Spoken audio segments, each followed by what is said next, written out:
All right, what's going on, everyone? So, I see a lot of these YouTube videos, your release is coming, get ready for your release and stuff like this. I'm going to tell you two things about this whole notion of release, okay? First of all, your release is largely contingent on you. Are you ready to be released? Can you be trusted with being released? Have you acquired the traits God has been looking for you to acquire? And if you have, can you be trusted with a bigger platform, bigger money, bigger opportunities, bigger whatever, right? Like it is large. I know people always talk about God's perfect timing, but let me just tell you, God's perfect timing takes you into account.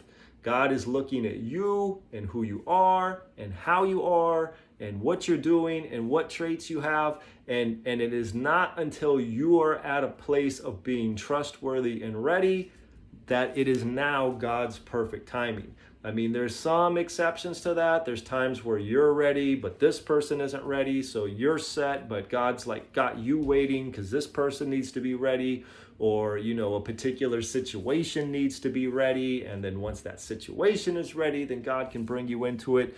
So there are times where you're ready and God is just waiting on something else.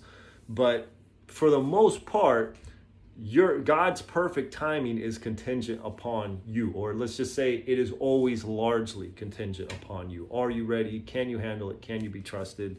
All that different type of stuff, right? So the other thing to understand about release is that it is not release in a worldly sense. Like the world kind of thinks of release as like, now you're on your own. Now you can do what you want. Now everything's yours. Like the expectations are still going to be there, right? You're released, but that means you still got to be obedient. You still got to be reliant on God. You still got to be in prayer. You still got to be in fasting. You're still going to have to do all the same sort of stuff that you had to do when you were in captivity or in the wilderness or whatever.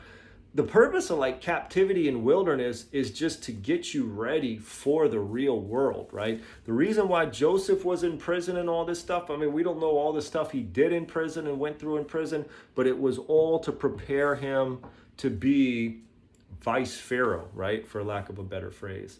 So Moses, same thing, all the stuff he was going through in the wilderness, in the exile, right, as being a sheep herder, that was all to prepare him for what he was going to do with the children of Israel. So once he got released, he still had a ton of stuff to do. Think about Joseph. I mean, we always talk about Joseph and, look, he went through this, he was thrown into the pit, he was thrown into slavery, and then, he got out and he had a good job, but then he got falsely accused, and then he went into prison, and then he came out and he was basically like vice Pharaoh. But vice Pharaoh is a lot of work. I mean, I'm a general manager and it's a lot of work. So can you imagine being vice Pharaoh, vice president? I mean, all this different type of stuff. Like, that's a lot of work. So do you think, he was just put into a position where he got his release and now he could do whatever he wanted and he can just kick his feet up and he's just sitting there, smoking cigars and drawing hieroglyphs and stuff? Probably not. So his release entailed a lot of work. Moses' release entailed a lot of work. David was anointed for 10 years before he became king. He became king is a lot of work.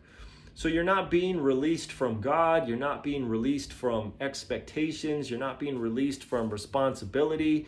You're basically just being brought into something bigger, something more weighty, something that is not so much training as much as it is what you trained for. But, war is harder than boot camp, right? Like once you get out of boot camp and you're into the war is harder than boot camp, right? So it's a decent metaphor because there is a spiritual warfare going on, but a lot of people who are going to get released are getting released into things that would be, sort of overtly desirable, like more money, a house or a bigger house or a nicer car, wife, all this different type of stuff.